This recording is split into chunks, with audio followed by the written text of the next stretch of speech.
Hello, thank you very, very much for sending me the video of your awesome composition. Nearly said competition then. And it really is sounding a lot better. Very, really, really good job. You've obviously kind of, as we were saying last week, you've obviously gone back to the score and, done the hard work basically, gone through the notes again. It's like I said last time, I think with anything that you kind of haven't played for a while, you have to allow yourself to sort of go back to it for, even if it's just for sort of 15-20 minutes and just kind of approach it again as if it's the first time. Don't lose heart that you sometimes have to go back to something and it almost feels like you're relearning it from scratch. But that never takes long. I mean, it never takes as long as it takes to learn it first time, if you see what I mean. So yeah, the score is your friend, determined to get you reading music more. But it's really, really good. I just have a couple of pointers, and as I said last week, what we'll do with this piece is I'll update the manuscript for you right at the last minute, so that what it says is exactly how you want to play it, with the dynamics and everything else. So the first suggestion, just a technical one, on those beginning-y bits. Those bits there, those are much better, and they're much more together, but just a couple of ways you can practice those to get them really, really crisp and really, really together. The first is by using accents. So to do this, before I do any more, I just want to say that I'm going to keep, every time I play them, I'm going to keep my fingers really close to the keys. The worst thing you can do with a section like that is have the fingers moving more than they have to, because the more the fingers have to move, the greater the chance they won't land together. If you think about it, that makes perfect sense. If both of them are just moving a millimetre, say, or maybe a bit more than that, but just a tiny distance, the chances are they'll both hit the bed of the key at the same time. But if they're both moving a lot, the chances are one of them will be a split second earlier than the other, and you'll get, that they're not, could you hear those weren't at the same time? You're not doing it anywhere near like that. That's really exaggerated, sort of. But that's the first thing we want to get. So the best way to address that is to keep your fingers really close to the keys. And in your piece, you've got the luxury that when you go from, you've then got a bit of a rest before then a bit more of a rest. So the first thing I would practice, it sounds really dark, is just not playing anything, but touching the three notes you need for the first one. Da da da da da, da da da da da, da da da da da, and sort of almost sing the da da da da da, but in your head. But make sure that the fingers you're going to use are touching the keys before you would start. Da da da da da, da da da da da, da da da da da. So you're just practicing not only getting into position, but having all the fingers touching the keys before they start. Then, as I said, a little exercise using accents. So to start with, I want you to accent the first of each set, and then every other one. So da da da, like that. But it's only a light accent. You don't want to lift your fingers. Think of it. You want to do the accent with kind of weight, not force. So just kind of like heavy. So do you see I was moving my fingers as little as possible, and even when I was doing the accents, they were still staying in contact with the key. And I was just doing the accent, I was just doing the weight with kind of the heaviness of the arm. And then this next one is harder. I want you to try and do it the other way. So I want you to accent the second note and then the fourth one. Da, da, da, da.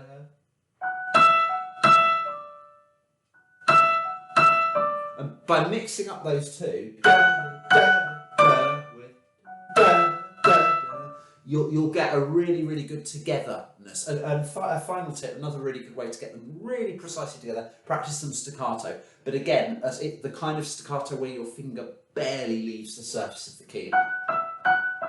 Like a kind of delicate little tap. You don't want a big kind of dramatic thing, because again, it will just mean that your fingers probably won't play at the same time.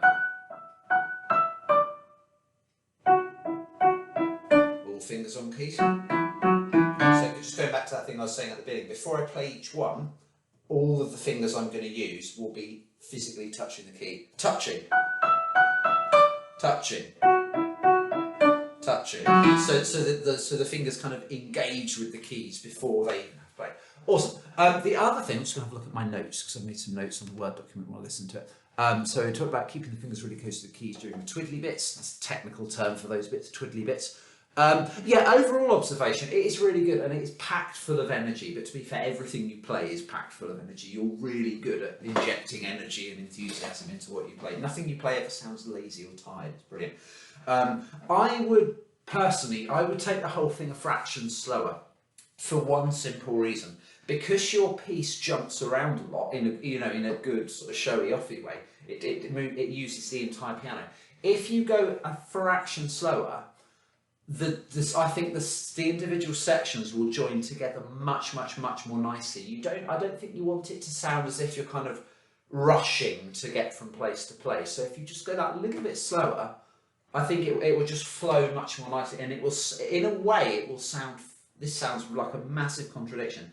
In a way, it will sound faster because all of the sections will flow together. There will be no points where you have to kind of interrupt yourself. La la la.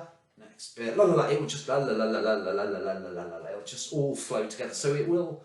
Yeah, that seems like I'm contradicting myself, but there is a truth to that. That if you don't sort of have these breaks between sections, it does actually make the whole thing sound more fluid and faster. So yeah, I would just relax the tempo a bit. Why make life hard for yourself? It will still sound energetic and impressive a bit slower. It really will. And then the third and final thing, dynamics. Now I don't have the copy because, like I said, I drew up the master on my Mac, which is not the laptop I'm using at the moment. Don't rest assured, I do still have it. So I can't remember what dynamics we put in the final version of it, or the most recent version. But remember, you can do what you like with the dynamics, really, but you have got to do something, because if it's all kind of on one dynamic level, that's not showing off your full range of skills. So if my memory serves, with the twiddly bits at the beginning, they kind of went, at the beginning they went quiet to loud.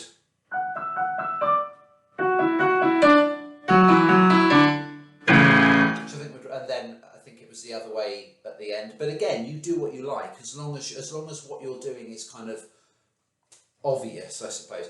I was also encourage you to think about dynamics in that middle bit, in that chromatic bit. Again, I'm not sure what we wrote on the score for this, but I think a bit of a crescendo could work really well there. Another option for that bit, because you have that twice, don't you? Have it on those notes, and then later, and then it's on those ones. You could do one of those really, not necessarily really loud, but one loud and one quiet. That's another option. So for example, you could have the first one loud, and then the second one. But I would do something with, again, it comes back to that point. It doesn't matter what you do, but you've got to do something, sort of thing. Just to kind of, it just adds so much life to the music if you do things like that. And one final bit I would encourage you to think about dynamics with is, it sounds really boring, but those bits where you've got those repeat bass notes, that would sound really good with maybe a bit of a crescendo. It's just a good way of kind of injecting a little bit of excitement. Where I don't think you need to worry about that at all, though, is in the main theme. Sorry, I played the chords wrong, didn't I? But in the main body of it, because there's so much going on there. There's so many notes and stuff, and that where you leap up an octave in the right hand, that is really hard to do. So certainly at grade 2, you would not be expected to do that and have a massive change of dynamics or anything. That would be pretty bonkers. But I don't think you need many dynamics there, because there's so much else going on to kind of keep the listener engaged. So yeah, it's just think about dynamics, especially on those outer bits with the twiddly sections, and then something dynamic on the on those bits there. Either a crescendo or a diminuendo. You could do one on one and one on the other, or a kind of more sort of black and white, one loud, one much quieter sort of thing. Just something to kind of differentiate them. Yeah, going back to that. That's my phrase du jour. It doesn't matter what you do, but you've got to do something, sort of thing. And yeah, really well done. So I think this is a really good thing. So in the lesson later on, I will encourage you to do the same over the coming week with one of the other pieces. And of course, we'll go through them in the lessons as we do anyway. But we can do some other things in the lessons now, like improvising, look at some of the scales. Yes, you won't need them to do the video grade thing, but you're still learning the piano to become an awesome more awesome pianists. So we're still going to do all those things because they're very useful. Yeah, if we do this, then not only can I give you feedback on your grade pieces outside of the lessons as well, but you can keep, you know, this isn't going anywhere. I'll put this on the YouTube channel in a sec. And you can just refer back to it whenever you like, just for kind of reminders of my suggestions for the practice and so forth. So yeah, good job. Have a lovely day, and I will see you later on. Take care. Bye.